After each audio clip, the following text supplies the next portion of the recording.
வணக்கம். மதுரை பாரபத்தியில் நடந்த விஜய்யுடைய தாவேகாவுடைய மாநாடு ஆகஸ்ட் 21 நடந்தது. அந்த நேரம் இந்த மாதமே முடிஞ்சிருச்சு.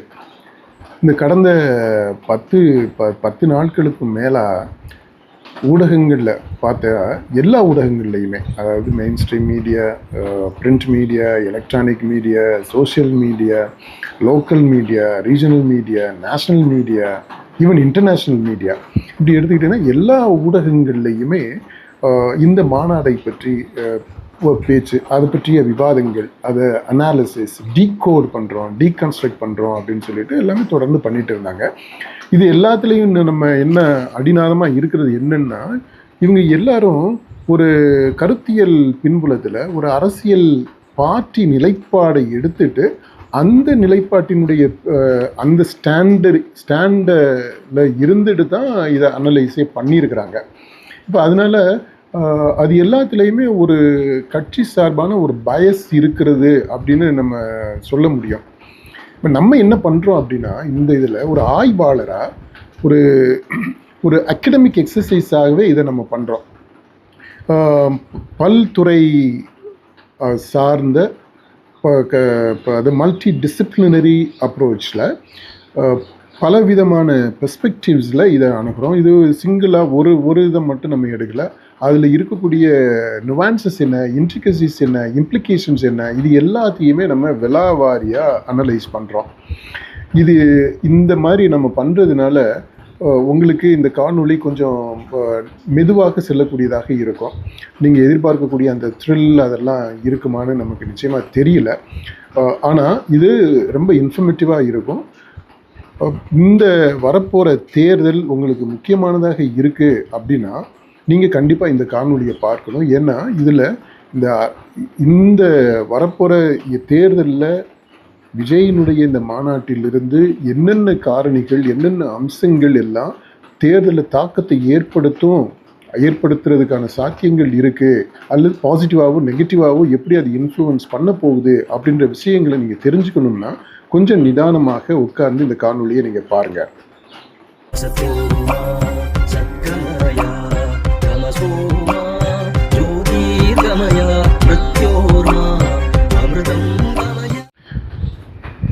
முதல்ல விஜயுடைய பேச்சை நம்ம ஆய்வுக்கு உட்படுத்துவோம். அவருடைய பேச்சு எடுத்த உடனே சிங்கம் அப்படின்ற வார்த்தையோடு தான் தொடங்குறாரு.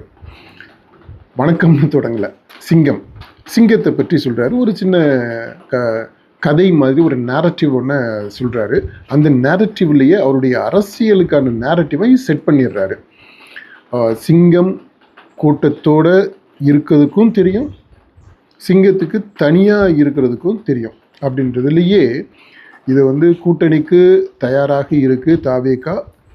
அதே சமயத்தில் கூட்டணி இல்லாமல் ஒர்க் அவுட் ஆகாமல் போயிடுச்சுன்னா தனிச்சு நின்னும் களம் காணும். இதைத்தான் முதல் மாநாடு விக்கிரவாண்டி விசாலையில் நடந்த மாநாட்டிலையும் சொல்கிறார். அதாவது தனிச்சு நின்னே தாவேகா வெற்றி அடைய முடியும், தனியாகவே மெஜாரிட்டி வந்துடும், இருந்தாலும் நம்மளை நம்பி மற்ற கட்சிகள் வரும்போது அவங்களோட நம்ம அதிகாரத்தை பகிர்ந்துக்கிறோம் அப்படின்னு அங்கே சொல்லியிருப்பார். ஏறத்தாழ அதை தான் இங்கே வேறொரு அனாலஜி மூலமாக அதை இங்கே உறுதிப்படுத்துகிறாரு. சேர்ந்து கூட்டணியாக பயணப்படுவதற்கு தயார்.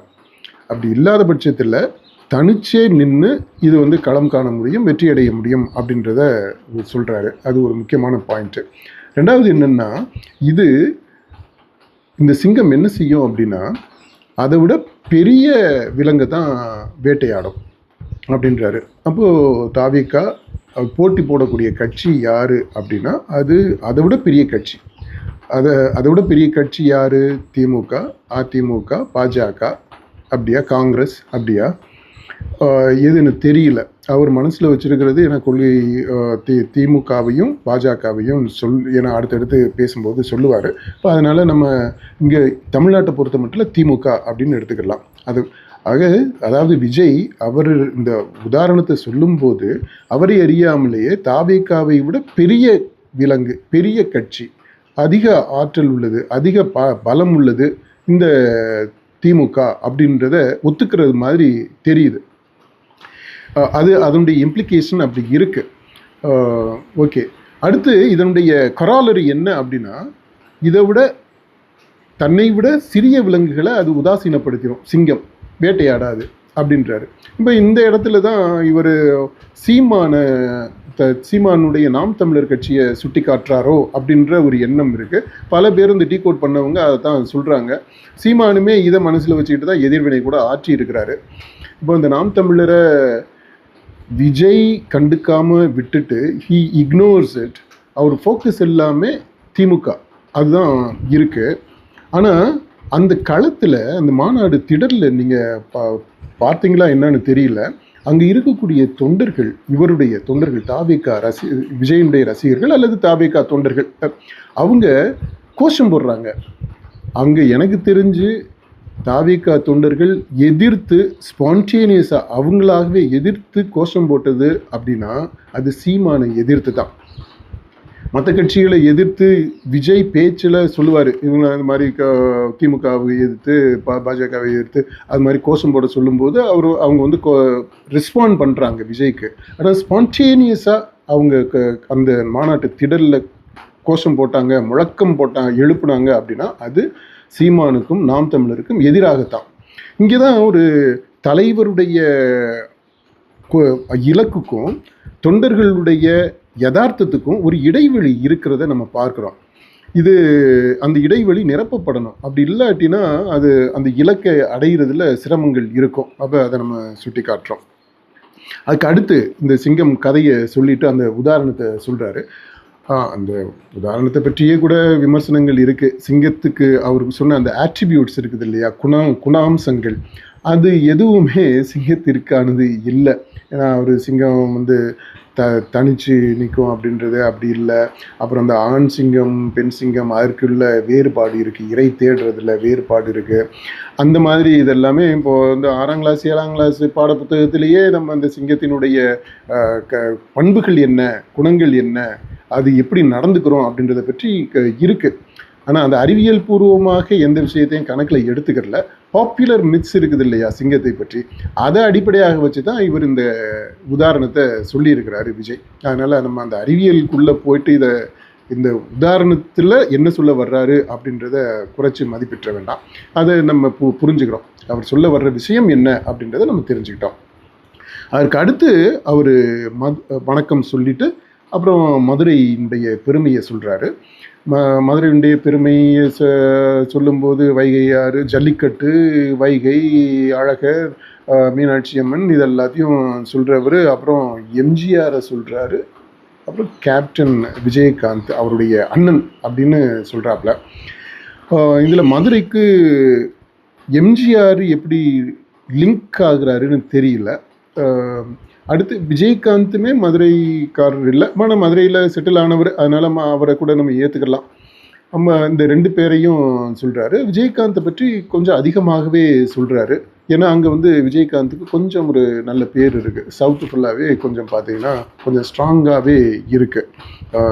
விஜயகாந்தினுடைய இப்போ இது தேமுதிக, தேசிய முற்போக்கு திராவிடர் கழகத்துக்கு ஒரு சப்போர்ட் பேஸ் இருக்குது. ஓவராலாக தமிழ்நாடு முழுக்க பார்த்தோம்னா அது 1% கீழே. ஆனால் இந்த மாதிரி சில செலக்ட் பாக்கெட்ஸில் நம்ம பார்த்தோம்னா அங்கே கொஞ்சம் ஸ்ட்ராங்காகவே இருக்குது. 4%, 5% வரைக்குமே கூட இருக்கும். இப்போ அதை மனசில் வச்சுக்கிட்டு அவர் வந்து இப்போ விஜயகாந்தை சொல்கிறாரு. ஆனால் அவருக்கு அது பெரிய முக்கியம் இல்லை. அவர் சொல்ல வர்றது என்னன்னா, வாகை சூடும் வரலாறு திரும்புகிறது அப்படின்ற அந்த மாநாட்டினுடைய மைய கருத்தை அறிமுகப்படுத்துகிறார். வாகை சூடும் வரலாறு திரும்புகிறது. 1967 1977 ஆட்சி அதிகார மாற்றம் வந்தது இல்லையா, அதே போல் ஒரு ஆட்சி அதிகார மாற்றம் 2026 வர வைப்போம் அப்படின்றத அறிவிக்கக்கூடிய மாநாடு தான் இது அப்படின்னு சொல்லிட்டு அதை சொல்கிறாரு. இந்த வாகை சூடும் வரலாறு திரும்புமா அப்படின்றது பெரிய கேள்விங்க. அதாவது ஒரு ஃபிலசாபிக்கலாக பார்த்தாலும் சரி, ப்ராக்டிக்கலாக பார்த்தாலும் சரி, அறிவியல் பூர்வமாக பார்த்தாலும் சரி, இந்த வரலாறு திரும்புது அப்படின்னு சொல்கிறதுல அர்த்தமே இல்லை. வரலாறு வந்து திரும்பாது. History does not repeat itself. அது பேச்சு வழக்கில் நம்ம சொல்கிறோம், உதாரணமாக ஹிஸ்ட்ரி ரிப்பீட்ஸ் அப்படின்ட்டு. ஹிஸ்ட்ரி ரிப்பீட் பண்ணுறது இல்லை, ஏன்னா அதனுடைய காலகட்டங்கள் எல்லாமே வேறு, அங்கே செயல்படக்கூடிய அந்த காரணிகள் வேறு. அது எல்லாத்தையுமே அப்படியே ரிப்பீட் எல்லாம் பண்ண முடியாது. அறிவியல் பூர்வமாக, பண்பாட்டு ரீதியாக, மனித உணர்வுகள் ரீதியாக அப்படி அப்படியே தொடர்ந்து மாறிக்கிட்டே வர்ற அந்த evolution happens. Science and technological innovations அந்த அது வந்து நம்முடைய வாழ்க்கை முறையில், சிந்திக்கிற முறையில் மாற்றத்தை ஏற்படுத்தி இருக்கு. அதனால் அந்த அந்த 67 77 அதே மாதிரி இப்போ 26 வரும் அப்படின்றது அறிவுக்கு உகந்ததாக இல்லை. இந்த காலத்தில் இருந்த இளைஞர்கள் வேற, இப்போ இருக்கிற இளைஞர்கள் வேற. Qualitatively they are different.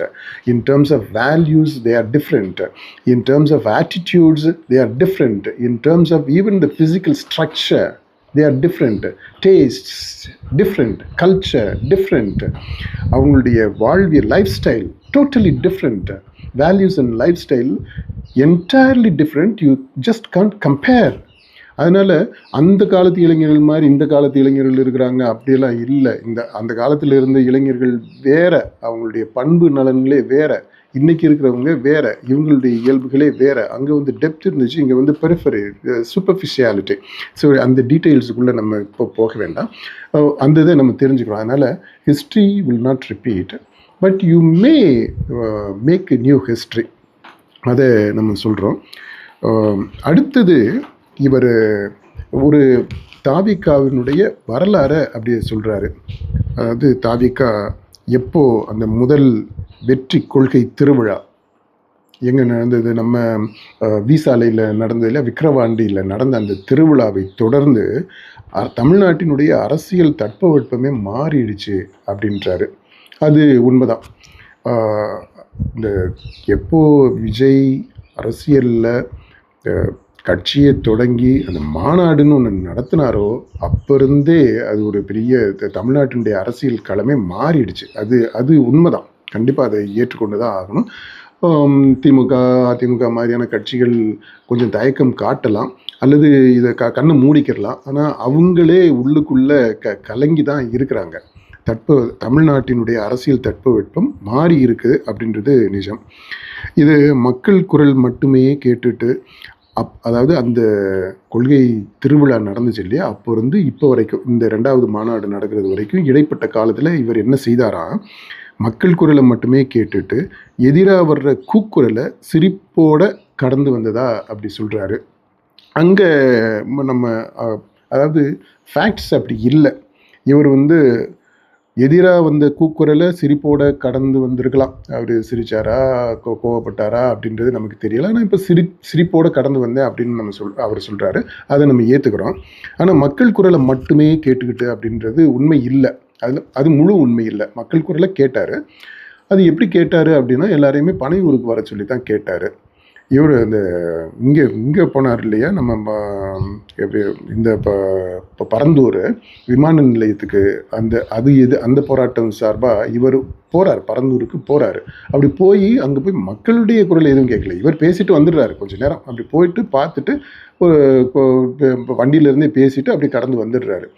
ஆனால் அந்த பரந்தூர் மக்களுடைய, பாதிக்கப்பட்ட மக்களுடைய பிரச்சனைகளை கேட்குறதுக்கு அவங்களுமே பனையூருக்கு தான் போகிறாங்க. போய் பேசுகிறாங்க, ஜாக்டோஜியோ போய் பேசுகிறாங்க. அப்போ மழை வெள்ளம் எல்லாருமே பாதிக்கப்பட்ட மக்கள் எல்லாரும் பனையூரில் போய் தான் இவர்கிட்ட பேசியிருக்கிறாங்களே தவிர இவர் பாதிக்கப்பட்ட எந்த இடத்திற்குமே போகலை. தனிப்பட்ட அளவில் இந்த மாதிரி இந்த அஜித் வீட்டுக்கு இறந்தார் இல்லையா, அவர் வீட்டுக்கு போயிருக்கிறாரு. அது மாதிரி 1-2 சின்ன உதாரணங்கள் தவிர மற்றபடி மக்களுடைய குரலை மட்டுமே கேட்டுக்கிட்ட அப்படின்னு சொல்கிறாரு இல்லையா, அந்த ஸ்டேஜுக்கு அவர் இன்னும் வரல. ஓகே, அடுத்து சினிமா என்கிற மாபெரும் கலை ஆயுதத்தின் வாயிலாக ரசிகர்கள் பிடிச்சி, அதுக்கப்புறம் ரசிகர்கள் மூலமாக அவங்கள தோழர்களாக மாற்றி, அப்புறம் இன்றைக்கு அன்ஸ்டாப்பபிள் வாய்ஸாக, அன்ஸ்டாப்பபிள் ஃபோர்ஸாக தாவிகா வந்திருக்கு அப்படின்றத சொல்கிறாரு. முதல்ல இந்த சினிமா என்கிற மாபெரும் கலை ஆயுதம், அந்த கலை ஆயுதம் சமூக மாற்றத்திற்கான, அரசியல் அதிகார மாற்றத்திற்கான ஆயுதமாக ஒருபோதும் இருந்தது இல்லை. சினிமா ஒரு பொழுதுபோக்கு சாதனம். பொழுதுபோக்குக்கான ஆயுதம்ன்ற வார்த்தையை நம்ம பயன்படுத்துகிறீங்க அப்படின்னா அது ஒரு பொழுதுபோக்குக்கான ஆயுதம். It's an entertainment medium, instrument. Entertainment அதுக்கானது தான் அது. அந்த பொழுதுபோக்குக்கான கருவி தமிழ்நாடு அரசியலை பொறுத்த மட்டும் ஒரு தப்பாக இப்போ அது அது வந்து கணிக்கப்பட்டு அது அது வந்து இந்த அரசியல் ஆய்வாளர்கள், இந்த அகடமிஷியன்ஸு, இந்த மீடியா ஸ்காலர்ஸ்ன்றவங்க மேலோட்டமாக இருக்கக்கூடிய at the face of it, அந்த பெரிஃபரியில் இருக்கக்கூடிய அந்த சூப்பர்ஃபிஷியலாக தெரியக்கூடிய விஷயத்தை மட்டுமே எடுத்துக்கிட்டு இந்த தமிழக மக்கள் எல்லாருமே இந்த சினிமாவுக்கு அடிமைகளாக கட்டுண்டு கிடக்கிறாங்க, சினிமாக்காரங்களை இப்போ வந்து கடவுள் மாதிரி நினைக்கிறாங்க, அவங்க சினிமாவால் தான் இந்த அரசியலே கட்டுப்படுத்தப்பட்டிருக்கு அப்படின்னு அந்த மாதிரியான பல துன்பங்களை, புனைவுகளை ஏற்படுத்தி இருக்கிறாங்க. அந்த நேரட்டிவ்ஸ் எல்லாமே செட் ஆகி அது மக்களே உள்வாங்கி இருக்கிறாங்க. அது உண்மை இல்லை, அப்படி இல்லை. சினிமா தமிழ்நாட்டை பொறுத்த மட்டும் தமிழக மக்கள் சினிமாவிற்கு அடிமைகளாக இருந்ததில்லை. சினிமாவை காட்டி அரசியலுக்கு நீங்கள் வந்துட முடியாது, மக்களை ஏமாற்றியெல்லாம் வந்துட முடியாது. சினிமா ஒரு ஒரு ஒரு ஒரு ஃபேக்டர் அப்படின்றத ஒத்துக்கிறோம். சினிமா அரசியலுக்கு வருவதற்கு உதவியாக இருந்திருக்கு. ஏன்னா அந்த பாப்புலாரிட்டி, அந்த முகம் வந்து பரிச்சயம் ஆயிடுது. அதனால அந்த அரசியல் களத்துக்குள்ளே புகுறது, உள்ள நுழைகிறது வந்து எளிதாக இருக்குது. அந்த அளவுக்கு தான் சினிமா. மற்றபடி அரசியலை தீர்மானிக்கக்கூடிய சக்தியாக ஒருபோதும் சினிமா இருந்ததில்லை தமிழ்நாட்டில். எங்கேயுமே அப்படி இருந்ததில்லை. அது one of the many hundreds of ஃபேக்டர்ஸில் அது ஒன்று. முக்கியமான காரணிகள்னு எடுத்துக்கிட்டிங்கன்னா தமிழ்நாட்டில் அதுவும் ஒன்று, அப்படி எடுத்துக்கலாம். மற்றபடி அந்த ஆயுதத்தின் வழியாக ஒரு பெரிய மாற்றம், பெரிய புரட்சி அப்படியெல்லாம் நடக்கிறதுக்கான சாத்தியமே கிடையாது. அதனால் அது கடந்து வந்துடலாம். நம்ம இது தொடர்பாக வேணும்னா நீங்கள் என்னுடைய புத்தகம் ஆங்கிலத்தில் இருக்குது, அந்த புத்தகத்தை நீங்கள் சர்ச் பண்ணி பாருங்கள்.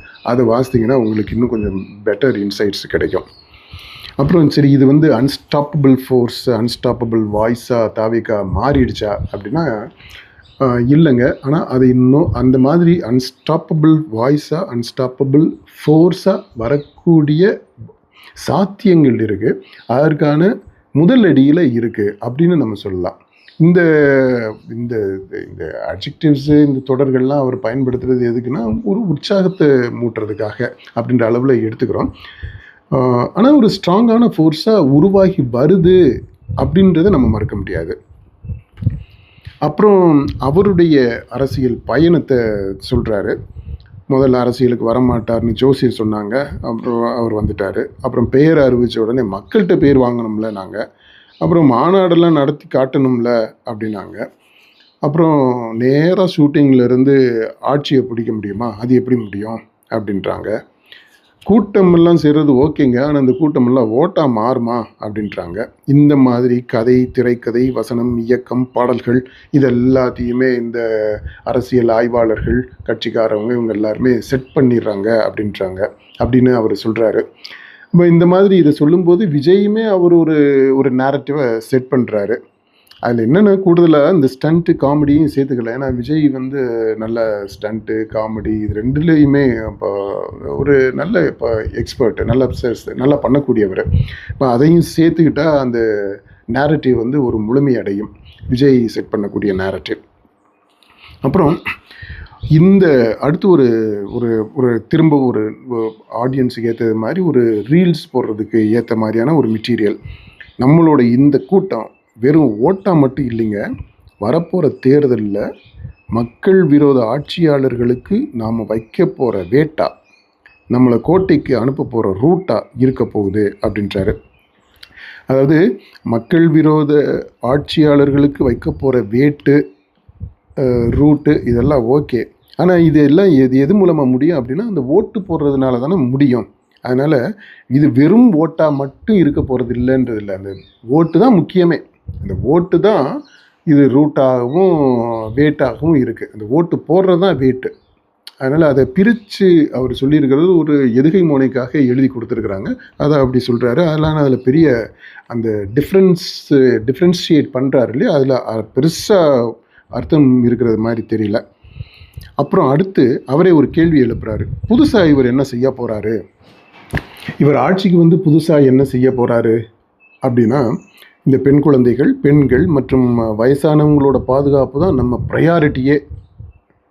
அடுத்து இளைஞர்கள், உழவர்கள், உழைப்பாளர்கள், நெசவாளர்கள், மீனவர்கள், ஆதரவற்ற முதியோர்கள், மாற்றுத்திறனாளிகள், மூன்றாம் பாலினத்தவர்கள்னு யார் யாருக்கெல்லாம் இந்த கவர்மெண்ட்டோட ஸ்பெஷல் அட்டென்ஷன் தேவையோ அவங்களுக்கு எல்லாத்தையும் என்ன தேவையோ அதை செய்கிறது தான் அப்படின்றாரு. இந்த லிஸ்ட்டை நீங்கள் பார்த்தீங்க அப்படின்னா, இந்த எம்ஜிஆருடைய ஞாபகம் உங்களுக்கு கண்டிப்பாக வந்திருக்கணும். எம்ஜிஆருடைய பட தலைப்புகள் எல்லாமே இப்படி தான் இருக்கும். மீனவன் நண்பன், விவசாயி, ரிக்ஷாக்காரன், அந்த மாதிரி எல்லா அந்த உழைக்கும் மக்களுடைய அவங்களுடைய கவனத்தை ஈர்க்கக்கூடிய விதத்தில் அவங்களோட தன்னை ஐடென்டிஃபை பண்ணிக்கிறது மாதிரி அவருடைய பட தலைப்புகள் எல்லாமே இருக்கும். ஆனால் விஜய் வந்து இவங்களுக்கு எல்லாருக்குமே நான் முக்கியத்துவம் கொடுக்குறேன், நம்முடைய அரசு முக்கியத்துவம் கொடுக்கும் அப்படின்னு சொல்கிறாரு. வார்த்தைகளில் சொல்கிறாரு. இது வரைக்கும் அவருடைய செயல்பாடுகள்னு பார்த்தோம்னா பெருசாக ஒன்றும் இல்லை, அதனால் அதை சொல்ல முடியாது. சரி, படத்துலையாவது என்ன பண்ணார் அப்படின்னா, எம்ஜிஆர் செஞ்சுருக்கிறாரு, படத்தில் செஞ்சுருக்கிறாரு. அதன் மூலமாக தான் அவர் வந்து உள்ளே போயிருக்கிறாரு. விஜய் என்ன பண்ணியிருக்கிறாரு அப்படின்னா, பீஸ்ட்டுன்றாரு, கோட்டுன்றாரு, லியோன்றாரு. இந்த மாதிரி தான் அவருடைய படங்களுக்கு பேரும் இருக்குது. இப்போ அதனால் இந்த மாதிரி அந்த இலக்கை நிர்ணயிக்கிறார் இல்லையா, இலக்கு மக்கள் யாருக்கு இந்த அரசு அப்படின்றது, அந்த இதில் வந்து இன்னும் கொஞ்சம் அவர் முயற்சி எடுக்க வேண்டி இருக்கும்னு தான் நினைக்கிறோம். இதுவரைக்கும் அந்த இலக்கை இப்போதைக்கு டிக்ளேர் பண்ணியிருக்கிறாரு, அதை நோக்கி அவர் பயணப்படுவார் அப்படின்னு நம்ம எடுத்துக்கலாம். அப்புறம் 5 கொள்கை தலைவர்களுடைய வழிகாட்டுதலோடு தொடங்கிய கட்சி அப்படின்றாரு இவர். இந்த 5 கொள்கை தலைவர்கள் அவங்களுடைய கொள்கை என்ன, அவங்களுடைய வழிகாட்டுதல் எதை அவங்க கொள்கை தலைவர்கள்ட்டேருந்து எடுத்துக்கிட்டாங்க அப்படின்னா, அது முதல் மாநாட்டில், விக்கிரவாண்டி மாநாட்டில் தான் அதை பற்றி பேசியிருக்கிறாங்க. பகுத்தறிவு புரட்சியாளர் தந்தை பெரியார் அவருடைய கடவுள் மறுப்பு கொள்கையை தவிர அதில் இவருக்கு உடன்பாடு இல்லை அப்படின்னு அறிவிச்சிடுறாரு, டிஸ்க்ளைமர் பண்ணிடுறாரு. ஆனால் பெரியாருடைய பெண் கல்வி, பெண்கள் முன்னேற்றம், சமூக சீர்திருத்தம், சமூக நீதி, பகுத்தறிவு சிந்தனை, இந்த மாதிரியான விஷயங்கள் எல்லாத்தையும் எடுத்துக்கிறாங்க. இது பெரியாரை பொறுத்த மட்டும். அப்புறம் பச்சை தமிழன் பெருந்தலைவர் காமராஜர் அவருடைய மதச்சார்பின்மை, நேர்மையான நிர்வாக செயல்பாடு, இந்த அம்சங்கள் தான் கொள்கைகளாக எடுத்துக்கிறாங்க. அடுத்தது இந்திய அரசியல் சாசனமாக்கிய அண்ணல் அம்பேத்கர் அவருடைய சாதிவாரி பிரதிநிதித்துவம், சாதிய ஒடுக்குமுறைக்கு எதிர்ப்பு, இந்த விஷயங்களை அவர்கிட்ட இருந்து எடுத்துக்கிறாங்க. ஆகப்பெரும் வீராங்கனை, இந்த மண்ணை கட்டி ஆண்ட பேரரசி வேலு நாச்சியார் அவருடைய அந்த மண்ணுக்கான அந்த பற்று, அந்த அம்சத்தை எடுத்துக்கிறாங்க. அப்புறம் சுதந்திர போராட்ட களத்தில் அஞ்சலை அம்மாள் அவங்க செய்த தியாகங்கள், அதை எடுத்துக்கிறாங்க. இப்போ இதுதான் கொள்கை அப்படின்னு அந்த முதல் மாநாட்டில் சொன்னாங்க. அதற்கு அப்புறம் முதல் மாநாட்டிலிருந்து இப்போ இந்த 2வது மாநாடு வரைக்கும் இந்த கொள்கை தலைவர்களுடைய கொள்கைகளை பற்றி எந்த அரங்கத்தில் விவாதம் பண்ணியிருக்கிறாங்க, எந்த அரங்கத்தில் அதை பற்றி அதை அடுத்த அதாவது அவருடைய கட்சி தொண்டர்களுக்கு இதை பற்றி கொண்டு போய் சேர்த்துருக்குறாங்க அப்படின்னு பார்த்தா, நமக்கு தெரிஞ்சு இந்த பேரை சொல்லியிருக்கிறாங்க. கொள்கை தலைவர்கள் இந்தியாவிலேயே முதன்முறையாக 2 பெண்களை வழிகாட்டிகளாக வச்சுருக்கிறோம் அப்படின்லாம் சொல்கிறது இட்ஸ் வார்த்தைகளாக, லேபிள்ஸாக, ஸ்லோகன்ஸாக, ஸ்டிக்கர் ஒட்டினது மாதிரி தான். தாவிக்கா அந்த பார்ட்டியில் ஒட்டின ஸ்டிக்கர் தான் இந்த 5 கொள்கை தலைவர்கள். அப்படி தான் இருந்திருக்கு இது வரைக்கும். இனி அடுத்து வரப்போகிற காலத்தில் ஒருவேளை இந்த தலைவர்களுக்கு உரிய முக்கியத்துவம் கொடுத்து அவங்களுடைய கொள்கைகள் என்ன அப்படின்றத அவர்களுடைய தொண்டர்கள்ட்ட கொண்டு போய் சேர்ப்பாங்களா அப்படின்றத பார்க்கணும். இப்போ அந்த கட்சியில் இருக்கக்கூடிய நிர்வாகிகளே அந்த கொள்கைகளை இன்னும் முழுசாக உள்வாங்கி இருக்கிறாங்களா அப்படின்றத நமக்கு கேள்விக்கு உள்ளாக்குறோம். ஏன்னா அங்கே எழுதி கொடுக்குற அந்த ஸ்பீச்சஸ் இருக்குது பார்த்தீங்களா விஜய்க்கு, அந்த ஸ்பீச்சில் இருந்தே நம்ம அது எப்படி இருக்குது, அந்த ஸ்பீச் எப்படி கட்டமைக்கப்பட்டிருக்கு அப்படின்றதுல இருந்தே இந்த கேள்விகளை நம்ம எழுப்புகிறோம். ஓகே, அடுத்தது இவங்களுக்கு, இந்த கட்சிக்கு ஒரே கொள்கை எதிரி பாஜக, அரசியல் எதிரி திமுக. அப்படின்ட்டு ஆடியன்ஸையும் இன்வால்வ் பண்ணி அதை சொல்ல வைக்கிறாரு. கொள்கை எதிரி பாஜக, ஒரே கொள்கை எதிரி, ஒரே அரசியல் எதிரி திமுக அப்படின்றத சொல்கிறாங்க. இது கொள்கை எதிரி அரசியல் எதிரி அப்படின்றத ஒட்டி இது எப்படி இந்த டிஃப்ரென்ஷியேட் பண்ணுறாங்க, ரெண்டுக்கு என்ன வித்தியாசம், கொள்கை இல்லாமல் அரசியல் இருக்க முடியுமா, அரசியல் இல்லாமல் கொள்கை இருக்க முடியுமா அப்படின்னு எல்லாம் விவாதங்கள் போய்கிட்டே தான் இருக்குது. நான் நினைக்கிறேன் இவங்க இந்த சொல்ல வந்தது என்ன அப்படின்னா, கொள்கை அளவில் ஐடியாலஜிக்கல் எனிமி பாஜக, அடுத்து செயல் அளவில் அரசியல் செயல்பாடுகள் அப்படின்ற அளவில்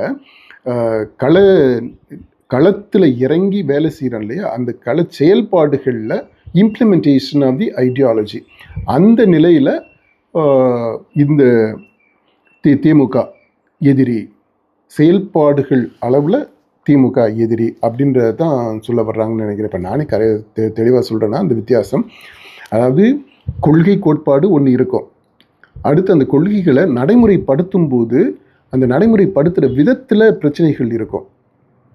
இப்போ திமுகவையும் நம்ம தாவேகாவையும் எடுத்துக்கிட்டிங்கன்னா கொள்கை அளவில் ரெண்டும் ஒன்று தான், ஆனால் அந்த கொள்கைகளை செயல்படுத்துறதுல வித்தியாசங்கள் வருது. அங்கே தான் அந்த CCC வருது, கலெக்ஷன், கரப்ஷன், கமிஷன் அப்படின்றது. அப்போ அதை இல்லாமல் ஒரு நல்ல ஆட்சியை கொடுக்கறது, அதுதான் இந்த அரசியல் எதிரி அப்படின்ற தொடரில் உள் உறைந்திருக்கு அப்படின்னு நம்ம புரிஞ்சுக்கிறோம். கொள்கை அப்படின்னு பாஜகவை சொல்லும்போது அங்கேயுமே என்ன சிக்கல் வருது அப்படின்னா, இந்த 5 கொள்கை தலைவர்கள் இருக்கிறாங்க இல்லையா, இந்த தலைவர்களுடைய எந்த கொள்கைக்கு எதிராக பாஜகவினுடைய கொள்கை இருக்குது, அங்கே செயல்பாடுகளை பற்றி நம்ம பேசலை. அது இந்த பாஜகவினுடைய கொள்கை டிக்ளேர்டு, வெளிப்படையாக அறிவிக்கப்பட்ட கொள்கையில் பாஜகவினுடைய எந்த கொள்கை தாவேகாவினுடைய அறிவிக்கப்பட்ட கொள்கைக்கு முரணாக இருக்குது, எதிராக இருக்குது? எந்த கொள்கையை நீங்கள் சொல்லுவீங்க?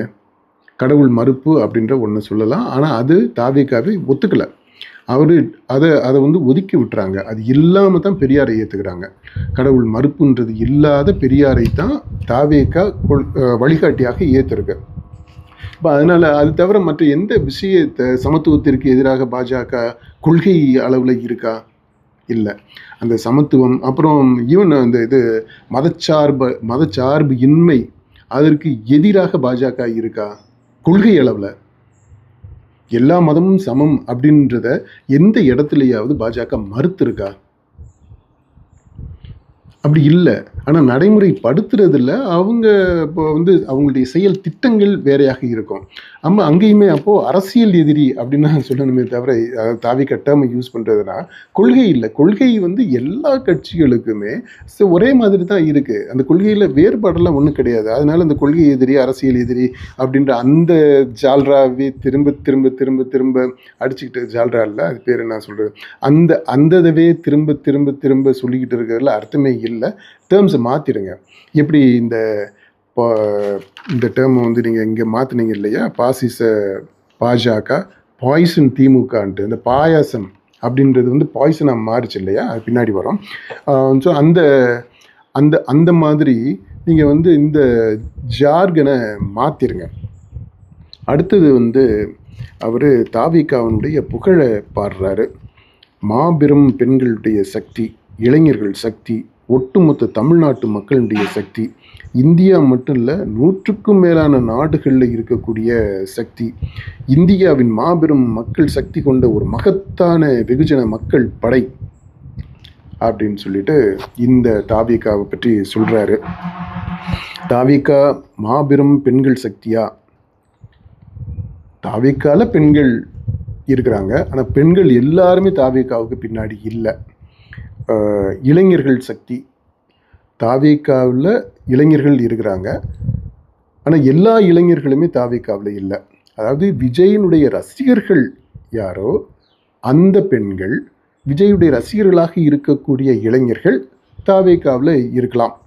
அவங்களே இன்னும் முழுமையாக அரசியல் படுத்தப்பட்டுக்கிறாங்களா, அரசியலுக்குள்ளே வந்துட்டாங்களா ஓட்டு அப்படின்றது அந்த ப்ராசஸில் இருக்கிறாங்க. நம்ம அதை ரொம்பவெல்லாம் இது பண்ண தேவையில்லை. அவங்க எல்லாம், அதாவது விஜயினுடைய ரசிகர்கள் தாவேகாவில் இருக்கிறாங்க. அவங்க ஒரு மாபெரும் படையாக இருக்கிறாங்க. ஒட்டுமொத்த தமிழ்நாட்டு மக்களுடைய சக்தியா இல்லை. கண்டிப்பாக தாவேகா ஒட்டுமொத்த தமிழ்நாட்டு மக்களுடைய சக்தி இல்லை. ஃபார் தட் மேட்டர் விஜயே ஒட்டுமொத்த மக்களுடைய ரெப்ரசன்டேட்டிவாக இல்லை. அது அவருக்கே தெரிஞ்சிருக்கணும். இது என்னன்னா, அங்கே குழுமி இருக்கக்கூடிய ஆயிரக்கணக்கான ரசிகர்கள், தொண்டர்கள் இருக்கிறாங்க இல்லையா, மக்கள் திரள், அந்த மாநாட்டு கூட்டத்தில் இருக்கிறவங்களுக்கு ஒரு உற்சாகத்தை ஊட்டக்கூடியது. அது திரும்ப திரும்ப அந்த பாயிண்ட்டை தான் நம்ம சொல்லிக்கிட்டு இருக்கிறோம். இதில் பயன்படுத்தி இருக்கக்கூடிய அந்த மிகைப்படுத்தப்பட்ட சொற்கள், சொல்லாடல்கள், வார்த்தை, அந்த பயன்பாடுகள், இது எல்லாமே ஒரு உற்சாகத்தை கொடுக்கறதுக்காகத்தான், அவங்களுக்கு ஒரு தன்னம்பிக்கையை கொடுக்கறதுக்கு, ஒரு வெறியை கிளப்பி விடுறதுக்கு, அப்படி அந்த அளவில் தான் நம்ம எடுத்துக்கிறோம். அதனால் இது இந்தியாவினுடைய மாபெரும் மக்கள் சக்தி கொண்ட ஒரு மகத்தான வெகுஜன மக்கள் படை அப்படின்ற அளவுக்கு இன்னும் வரலை. ஆனால் this is a significant force அப்படின்றது உண்மை. தாவேகா இன்றைக்கு ஒரு தவிர்க்க முடியாத, அதாவது அதெல்லாம் என்ன ஒன்றும் அப்படின்ட்டு நீங்கள் ஓரங்கட்டிட்டு போயிட முடியாது, படுத்திட்டு போயிட முடியாத ஒரு நிலையில் தாவேகா இருக்குது, விஜய் இருக்கிறாரு அப்படின்றத நம்ம ஒத்துக்கிறணும். அடுத்தது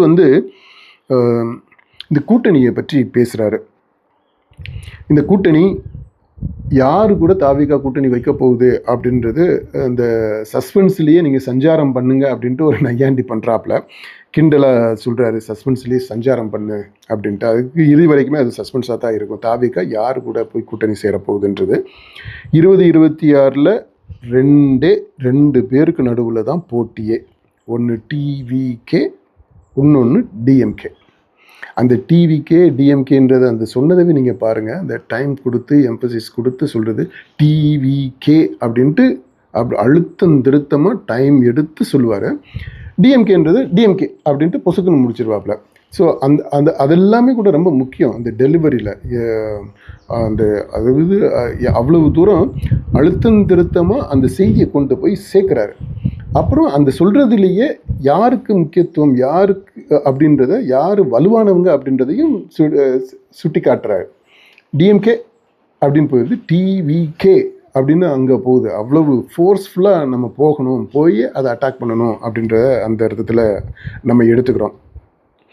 அப்புறம் அந்த இதில் தான் இந்த அரதப்பழசான மேத்தமெட்டிக்ஸு, அரித்மேட்டிக்ஸு கூட்டணியில் அதெல்லாம் வேலைக்கு ஆகாது அப்படின்றத சொல்கிறாரு. அந்த விதத்தில் ஐ திங்க் விஜய் கரெக்டாக தான் அதை சொல்கிறாருன்னு நினைக்கிறேன். ஏன்னா இந்த கூட்டணிகள், கட்சிகளுடைய பலம் அப்படின்லாம் பார்த்தோம் அப்படின்னா, இன்றைக்கி திமுக கூட்டணி இன்டாக்டாக இருக்குது அப்படின்றாங்க. அப்படிலாம் இல்லை. இப்போ இன்றைக்கி இருக்கக்கூடிய சூழ்நிலையில் அந்த கட்சி இண்டிவிஜுவல் தனிப்பட்ட அளவில் அந்த ஒவ்வொரு கட்சி வாங்கின ஓட்டுகள் எல்லாத்தையும் நீங்கள் ஒன்றா சேர்த்திங்கன்னா வரப்போகிற தேர்தலில் அந்த ஓட்டு வரும் அப்படின்றது அதுக்கு உத்தரவாதம் இல்லை. இப்போ இருக்கக்கூடிய நிலைமையில் பார்த்தீங்கன்னா உள்ளுக்குள்ளே ஏகப்பட்ட புகைச்சல்கள் இருக்குது, விரிசல்கள் இருக்குது, கோபதாபங்கள் இருக்குது, முரண்பாடுகள் இருக்குது. ஒருத்தர் ஒட்டாமல் ஒட்டி இருக்கக்கூடிய நிலை தான் இன்றைக்கி இருக்குது. இந்த தலைவர்களாக இருக்கிறவங்க மட்டும்தான் ஏதோ ஒரு ஃபெவிகால் மாதிரியான ஒரு பசையை போட்டு கொள்கை கூட்டணி அப்படின்ட்டு அந்த பேரை சொல்லிட்டு இறுக்கி பிடிச்சிக்கிட்டு இருக்கிறாங்க. மற்றபடி உள்ள எல்லாமே அப்படியே இப்போ எப்போ வேணாலும் கலந்து போகக்கூடிய நிலையில், உடஞ்சி போகக்கூடிய நிலையில் விரிசல் விட்டுட்டு தான் இருக்குது. நிலைமை அப்படி தான் இருக்குது. அதனால் அந்த கூட்டணி கணக்கு அது இன்னைக்கு சூழ்நிலையில், இப்போ இருக்கக்கூடிய சூழ்நிலையில் அந்த கூட்டணி கணக்கு செல்லுபடி ஆகாது. அப்புறம் அதிமுக சைடில் இன்னும் கூட்டணி அலையன்ஸே இன்னும் ஃபார்ம் ஆகலை. கூட்டணி எப்படி வேணாலும் நடக்கலாம். தாவேகாவுமே இன்னும் கூட்டணி இவங்க போவாங்களா, மற்றவங்க வருவாங்களா அப்படின்றது தெரியாத ஒரு சூழ்நிலை இருக்குது. இப்படிப்பட்ட ஒரு சூழ்நிலையில் அரதப்பழசான மேத்தமெட்டிக்ஸு, அரித்மெட்டிக்ஸு அந்த இதெல்லாம் வேலைக்கு ஆகாது அப்படின்றதுல ஒரு உண்மை இருக்குது அப்படின்றத எடுத்துக்கிறோம். இப்போ இதோட விஜயினுடைய ஒரு பார்ட் முடியுது. அதாவது ஃபஸ்ட்டு ஒரு ப்ரில்யூடு, சிங்கம் ஒரு முன்னுரை மாதிரி சொல்கிறாரு. அதற்கு அடுத்து இந்த தாவேகாவினுடைய தொடக்கம், அது அது அதனுடைய வரலாறு அதை சொல்கிறாரு. அதுக்கு அடுத்தது அந்த கொள்கை எதிரி, அரசியல் எதிரி அவங்களை பற்றி சொல்ல போகிறாரு. அதை எதிர்காலம் வரும், என் கடமை வரும், இந்த கூட்டத்தின் ஆட்டத்தை ஒழிப்பேன் அப்படின்ற அந்த பாடலை பாடியே, நமக்கு பாட்டு வராதுங்க, அதனால பாடலை விஜய் வந்து அவர் நல்ல பாடகர், அதனால் அவர் பாடி அந்த 2வது பாட்டை அவருடைய ஸ்பீச்சில் தொடங்குறாரு. இதில் மக்கள் அரசியல் என்ற சவுக்க கையில் எடுப்போமா அப்படின்றாரு.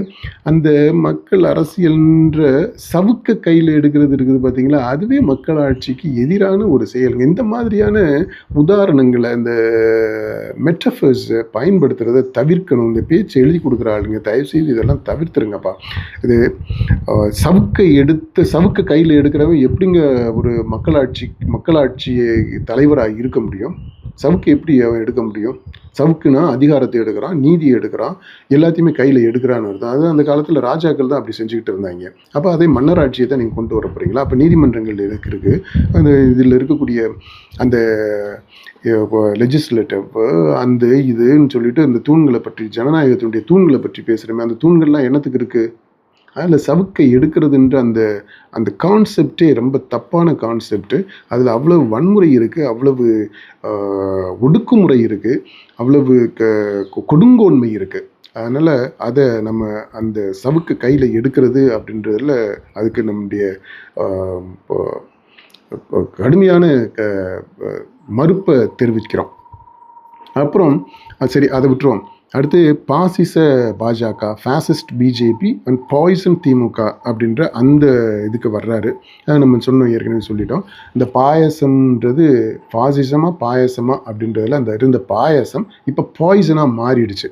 ஒரு இப்போ முதல் மாநாட்டுக்கு 2வது மாநாட்டுக்கு இடையில பாயசம் பாய்சனாக மாறியது எப்படி அப்படின்றதையே கூட கேள்விக்கு உள்ளாக்கி நம்ம பார்க்கலாம், அதையும் ஆய்வு செய்து பார்க்கலாம். அதாவது தாவிகா சைடில் ஒரு மனமாற்றம் நடந்திருக்கு. அடுத்து அவங்க அதான் அந்த பேச்சில் எழுதி கொடுக்கறது காமெடியாக அல்லது ஒரு ரைமாக இருக்கட்டும் அப்படின்றதுக்காக சொல்கிறது. இப்போ நம்ம இந்த ஸ்பீச்சிலே சொன்னோம் பார்த்தீங்களா, ஓட்டு, வேட்டு, ரூட்டு அப்படின்றது. இப்போ இதெல்லாமே கெட்ட வார்த்தைகள், அர்த்தம் இல்லாத ரைம். இந்த ரைம் ஃபார் ரைம் சேக் அப்படின்றதெல்லாம் ஒரு பெரிய ஸ்பீச்சில் நம்ம சொல்லும்போது இதெல்லாம் ஓகே, ஒரு இப்போ மேஸ் ஆடியன்ஸுக்கு சொல்லலாம் தான்.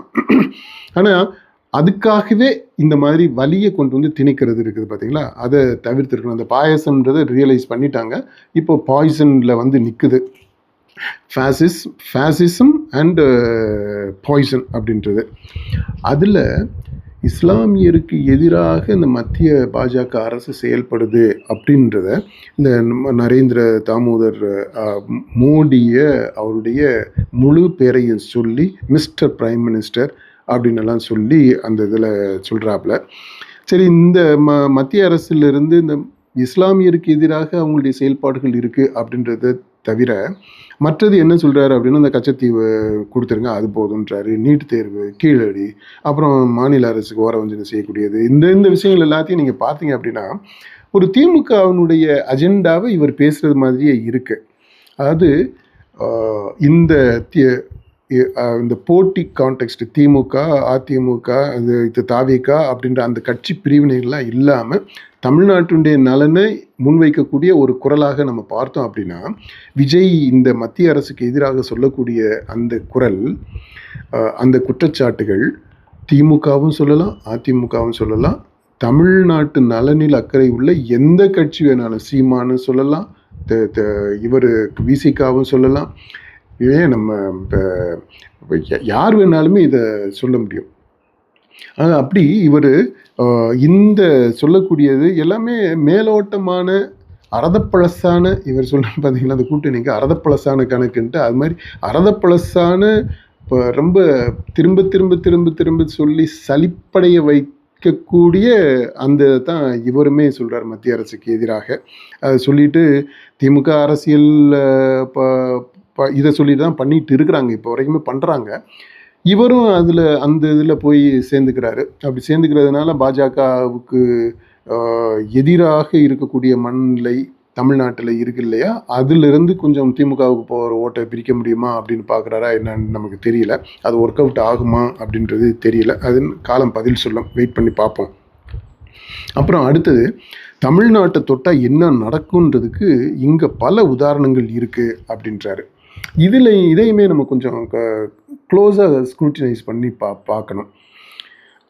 தமிழ்நாட்டை தொட்டால் என்ன நடக்கும், தமிழ்நாட்டை யார் தொடுறது, மத்தியில் இருக்கக்கூடிய அரசாங்கத்தை சொல்கிறாரு. இன்றைக்கி பிஜேபி இருக்குது, அதனால் பிஜேபிக்கு வார்ன் பண்ணுறாரு, தமிழ்நாட்டில் கை வைக்காதீங்க, தொட்டால் என்ன நடக்கும் தெரியுமா, ஏற்கனவே இந்த மாதிரி நடந்திருக்கு அப்படின்னு சொல்கிறார். ஏற்கனவே என்ன நடந்திருக்கு, மத்தியில் இருந்தது 1947 இந்தியா சுதந்திரம் வாங்கினதில் இருந்து பல ஆண்டுகள், இப்போ பிஜேபி வர்றதுக்கு முன்னாடி இடையில இந்த ஜனதா கட்சி இருந்துச்சு, அப்புறம் நேஷனல் ஃப்ரண்ட்டு, அந்த மாதிரி கொஞ்சம் சில வருடங்கள் அவங்க இருந்தாங்க. மற்றபடி காங்கிரஸ் அப்புறம் பாஜக இவங்க தான் இருந்திருக்கிறாங்க. இப்போ பாஜக இப்போ இருக்கிறதுனால அவங்களுக்கு தான் அந்த சவாலை விடுறாரு. இதுக்கு முன்னாடி இருந்தவங்க யார், மத்தியில் இருந்தது காங்கிரஸ். இந்த காங்கிரஸ் இங்கே தமிழ்நாட்டுக்கு எதிராக என்ன செஞ்சாங்க, அதை எதிர்த்து இங்கே என்ன இப்போ நடந்துச்சு, போராட்டங்கள் நடந்துச்சு, என்ன நடக்குன்றதுக்கு இங்கே பல உதாரணங்கள் இருக்குன்றாரு. அந்த உதாரணங்கள் எல்லாம் யாருடைய ஆட்சி காலத்தில் நடந்துச்சு, இங்கே தமிழ்நாட்டில் யார் இருந்தா, மத்தியில் காங்கிரஸ், இங்கே மாநிலத்தில் தமிழ்நாட்டில் இருந்தது திமுக அல்லது அதிமுக. இந்த திமுக அதிமுகவை தான் இவர் எதிர்க்கிறார், தாவேகா எதிர்க்குது, விஜய் எதிர்க்கிறாரு. திமுகவை பொறுத்த மட்டும் அது அரசியல் எதிரி அப்படின்னு சொல்கிறாரு. அதுதான் முதல் எதிரி, அது ஒழிக்கணுன்றாரு. ஆனால் அந்த முதல் எதிரி, ஒழிக்கப்பட வேண்டிய எதிரி, அரசியல் எதிரி, அந்த எதிரி தான் இந்த மத்திய அரசுக்கு எதிராக தமிழர்களுடைய நலனை விட்டு கொடுக்காம போராடி இருக்கு. அந்த உதாரணங்கள் தான் பல உதாரணங்களாக இருக்குது, விஜய் மனசில் பதிஞ்சிருக்கு. அதைத்தான் இவர் இங்கே சுட்டி காட்டுறாரு. இந்த விதத்தில் பார்த்தீங்கன்னா அவர் சொன்னதுலேயே இப்போ பாருங்க, இந்த இதுக்குள்ளேயே இப்போ 2 இடத்துல அந்த தடுமாற்றம் இருக்கிறத நம்ம சுட்டி காட்டியிருக்கிறோம் அவருடைய ஸ்பீச்சில்.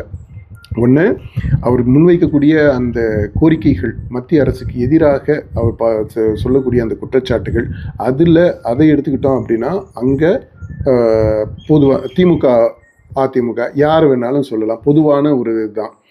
ரெண்டாவது, அவர் சொல்கிறதில் இந்த தமிழ்நாட்டை தொட்டால் என்ன நடக்கும்னு சொல்கிறார் பார்த்தீங்களா, அதில் திரும்பவும் திமுகவுக்கு ஒரு சர்டிஃபிகேட் கொடுக்குறாரு, நல்லா பண்ணியிருக்கிறீங்க அப்படின்னு சொல்லிட்டு. இப்போ இந்த மாதிரி இதை தான் கொஞ்சம் எழுதி கொடுக்குறவங்க கொஞ்சம் கவனத்தில் எடுத்துக்கிறணும். அடுத்தது, தாமரை இலையில் தண்ணியே ஒட்டாது, தமிழ்நாட்டு மக்கள் எப்படி இதில் ஒட்டுவாங்க, தமிழ்நாட்டு மக்கள் எப்படி பாஜகவுக்கு ஓட்டு போடுவாங்க அப்படின்னு ஒரு கேள்வி கேட்குறாரு. இதுலையுமே நமக்கு கருத்து வேறுபாடுகள் இருக்குது. அதாவது ஆய்வு ரீதியாக நம்ம பார்க்கும்போது யதார்த்தம் எப்படி இருக்குது அப்படின்னா, பாஜகவை ஏற்றுக்கொள்ளக்கூடிய ஒரு மனநிலை உருவாகிக்கிட்டு வருது. அந்த மனநிலை எப்படி பட்டுக்கிட்டு வருது அப்படின்னா, அது இந்து சமய உணர்வு, அந்த religious spiritual experience of Hindutva. அதாவது இந்து என்பதில் பெருமை கொள்வது, இந்துவாக இருப்பதை ஒரு வெளிப்படையாக அறிவிப்பது, இந்து மதம் தொடர்பான விழாக்களை சிறப்பாக கொண்டாடுவது, அப்புறம் ஒரு மறுமலர்ச்சியை ஏற்படுத்துவது, ஆன்மீக மறுமலர்ச்சி, அந்த மறுமலர்ச்சியை ஏற்படுத்தி அது நடந்துக்கிட்டு இருக்கு. இப்போ அங்கங்கே பார்த்தீங்கன்னா கோவிலில் கும்பாபிஷேகங்கள் நடக்குது, நிறைய கோவில்கள் புனரமைக்கப்பட்டுக்கிட்டு வருது, சீரமைக்கப்பட்டுக்கிட்டு வருது. இதெல்லாம் இப்போது வேறு வழி இல்லாமல் இந்த திமுக அரசே அதெல்லாம் செஞ்சுட்டு வருது. நாங்கள் இதெல்லாம் செஞ்சோம் அப்படின்னு சொல்லிட்டு அது பெருமையாக வேறு அவங்க சொல்கிறத நம்ம கேட்குறோம். ஆக இந்த மாதிரி ஆளுங்கட்சியும் கூட சேர்ந்து, அப்புறம் இந்து அமைப்புகள் எல்லாம் சேர்ந்து களத்தில், அதாவது கிராஸ் ரூட்ஸில் இருந்து இந்த செயல்பாடுகள் எல்லாம் முடுக்கி விட்டுருக்குறாங்க. அப்போ அதனால் இந்த இந்து உணர்வு இருக்குது பார்த்தீங்களா, இந்து சமய ஆன்மீக உணர்வு, அது எப்போ வேணாலும் அரசியல் படுத்தப்படலாம், அரசியலாக ஓட்டாக மாறுறதுக்கான சூழல் இருக்குது. அதற்கு சரியான திட்டமிடலும் அதை பக்குவமாக செயல்படுத்தக்கூடிய ஒரு திறனும் இருந்தால் அதை கண்டிப்பாக ஓட்டை கன்வெர்ட் பண்ணிட முடியும். அப்படிப்பட்ட ஒரு கலை யதார்த்தம் தான் இன்றைக்கி இருக்குது. இதை தாவிக தலைவர் விஜய் மிஸ் பண்ணிட்டாரு, அல்லது அவர் கூட இருக்கக்கூடிய அந்த ஆய்வாளர்கள் இருக்கிறாங்களே அவங்க மிஸ் பண்ணியிருக்கிறாங்க அப்படின்றது தான் நம்முடைய கலை யதார்த்தம் சொல்லக்கூடிய உண்மை. அப்புறம் அடுத்து இந்த பாஜகவை சொல்லிட்டு அப்புறம் எம்ஜிஆருக்கு வர்றாரு. எம்ஜிஆர்னா என்னன்னு தெரியும்ல, அவர் மாஸ்னா என்னன்னு தெரியும்ல அப்படின்னு சொல்லிட்டு அப்படியே அதிமுகவுக்கு நூல் விட பார்க்குறாரு. எம்ஜிஆரை இவர் நான் பார்த்ததில்லை, அவர்கிட்ட பேசினதில்லை அப்படின்னு முன்னாடியே சொல்லிடுறாரு. அப்புறம் ஆனால் அந்த எம்ஜிஆரை கேப்டன் விஜயகாந்த் என்னுடைய அண்ணன், அவர்கிட்ட நான் பார்க்குறேன் அப்படின்னு சொல்லுவார். ஆனால் இங்கே வந்து அவர் சொல்கிறத பார்த்தீங்கன்னா எம்ஜிஆர்னா நானும் அவர் எம்ஜிஆரும் ஒன்று, அந்த அதாவது விஜயும் உதயநிதியும் எப்படி அந்த படம் எடுக்கும்போது ஒன்று மண்ணா புழங்கினாங்களோ அந்த ரேஞ்சில் எம்ஜிஆர் பற்றி சொல்லும்போது சொல்கிறாரு, எம்ஜிஆர்னா என்னான்னு தெரியும்ல, அவர் மாஸ்னா என்னான்னு தெரியும்ல, அவர் எதிரியை கூட கெஞ்ச வச்சவர் அப்படின்னு அதாவது கருணாநிதியை சொல்கிறாரு. கருணாநிதி அந்த தேர்தலில் சொல்கிறாப்புல, எம்ஜிஆர் ஆஸ்பத்திரியில் இருக்கையில் நீங்கள் எனக்கு ஓட்டு போடுங்க, எம்ஜிஆர் வந்தோடனே நான் ஆட்சியை அவர்கிட்ட திருப்பி கொடுத்துட்றேன் அப்படின்னு சொல்லிட்டு கேம்பெயின் பண்ணியிருப்பாப்புல. அதை ரெஃபர் பண்ணுறாரு. ஆனால் இதே விஜய் தான் கருணாநிதிக்கு ஆதரவாக கருணாநிதி கலைஞர் எவ்வளோ பெரிய ஆள், அவருக்கு நான் செலவிக்கணும் அப்படின்னு சொல்லிட்டு பேசினவர். சரி, அதை விட்டுருவோம். அவர் சின்ன வயசில் அப்படியே தெரியாமல் பேசிட்டார். இப்போது அவருக்கு அரசியல் முதிர்ச்சி வந்துருச்சு. அதனால் இப்போது திமுகவை எதிரியாக அவர் பார்க்குறாரு அப்படின்னு சொல்லலாம். ஓகே, இப்போ எம்ஜிஆரை பற்றி சொல்கிறாரு. எம்ஜிஆரை பற்றி சொல்லிவிட்டு அவர் நோட்ஸை மிஸ் பண்ணிடுறாரு, பேஜ் மிஸ் ஆகிடுது. அதை வந்து சரி பண்ணுறாரு அந்த டயத்தில். பார்க்குறாரு. இடத்துல ஆல்மோஸ்ட் 1 minute அவர் வந்து அந்த ஸ்பீச்சை வந்து கரெக்டாக எடுக்கிறதுக்கு. அப்புறம் தொடர்றாரு. எம்ஜிஆர் அவர்கள் ஆரம்பித்த கட்சியை கட்டி காக்கிறது யார்? இன்றைக்கி அந்த கட்சி எப்படி இருக்குது? அதை நான் சொல்லித்தான் உங்களுக்கு தெரியணுமா என்ன? அப்பாவி தொண்டர்கள் அதை வெளியே சொல்ல முடியாமல் வேதனையில் தவிக்கிறாங்க. 2026 சட்டமன்ற தேர்தலில் யாருக்கு ஓட்டு போடணும், எப்படிப்பட்ட ஆட்சி இங்கே அமையணும்னு அந்த அப்பழுக்கற்ற தொண்டர்களுக்கு நல்லாவே தெரியும். இது சரி, அதை ஐஸ் வைக்கிறதுக்கு ஒரு அளவு இருக்குது இல்லை. அவங்க வந்து கட்சி எம்ஜிஆர் ஆரம்பித்த கட்சி அப்படின்னு ஜெயலலிதா பேர் சொல்லலை. இன்றைக்கி அந்த கட்சி எப்படி இருக்குது, யார்கிட்ட இருக்குது அப்படின்ற வந்து கேள்வியெல்லாம் எழுப்புறாரு. ஓகே, அதெல்லாம் ஓகே. ஆனால் அந்த அப்பழுக்கற்ற அதிமுக தொண்டர்களாம், அதிமுக தொண்டர்கள் அப்பழுக்கற்றவர்களா புனிதர்களா எப்போ மாறினாங்க? எல்லாரும் அவ்வளோ ஹோலியாக எப்போ மாறினாங்க? எல்லாம் செயின்ஸ் ஆகிட்டாங்களா என்ன? அப்பழுக்கற்ற தொண்டர்களா? அவங்களுக்கு நல்லாவே தெரியுமா? அப்பழுக்கு இல்லாத அந்த தொண்டர்களுக்கு மூளையுமா இல்லாமல் போயிடும். இப்போ இந்த மாதிரி நீங்கள் ஓவராக ஐஸ் வைக்கிறீங்க அப்படின்னு உடனே இதை கேட்டுட்டு இந்த அதிமுக காரன்லாம் ரெட்டை இலைக்கு போடாமல் உங்கள் முகத்துக்காக வந்து ஓட்டை போட்டுருவாங்க. இல்லை, அந்த இதை பாருங்கள். அது சொல்லும்போது அந்த எழுதும்போது ஒரு ரியலிசம் இருக்கணும், ஒரு பிலீவபிலிட்டி, ஒரு கிரெடிபிலிட்டி வேணும் ஒரு ஸ்பீச்சில். இப்போ இந்த இதில் டோட்டலாகவே நீங்கள் பார்த்தீங்கன்னா அந்த எக்ஸாஜரேஷன்ஸ்ன்ட்டு நம்ம போகும்போது அந்த நம்பகத்தன்மை, அதனுடைய அந்த கிரெடிபிலிட்டி அது வந்து குறைஞ்சிடுது. இந்த ஸ்பீச்சில் அது ஒரு பெரிய குறைபாடாக நம்ம பார்க்குறோம். அதில் தான் ஒரு அம்சம் இந்த அப்பழுக்கற்ற அதிமுக தொண்டர்கள் அப்படின்றது அவங்களுக்கு நல்லாவே தெரியுமா. அப்புறம் கடைசியாக இது வந்து பொருந்தா கூட்டணி அப்படின்ற பாஜக அதிமுக கூட்டணி இப்போ ஒரு பொருந்தா கூட்டணி அப்படின்னு சொல்கிறாங்க. அது பொருந்தா கூட்டணியாகத்தான் இப்போ வரைக்குமே இருக்குது, இன்னுமே முழுசாக ஜெல் ஆகலை. அது உண்மைதான். விஜய் அந்த விதத்தில் சரியான அப்சர்வேஷனை சொல்கிறாரு. அடுத்தது ஸ்டாலினுக்கு வர்றார். அதாவது ஃபஸ்ட்டு பிஜேபியை அட்டாக் பண்ணுறாரு, அப்புறம் அதிமுகவை அட்டாக் பண்ணலை, அதிமுக தொண்டர்களுக்கு அப்பழுக்கற்ற அதிமுக தொண்டர்களுக்கு நூல் விடுறாரு. அவங்கள அப்படி இவர் பக்கம் கவர்றதுக்கு அப்படி சாதமாக அப்படி ஒரு மாதிரி ஒரு சூழலை உருவாக்கி வைக்கிறாரு.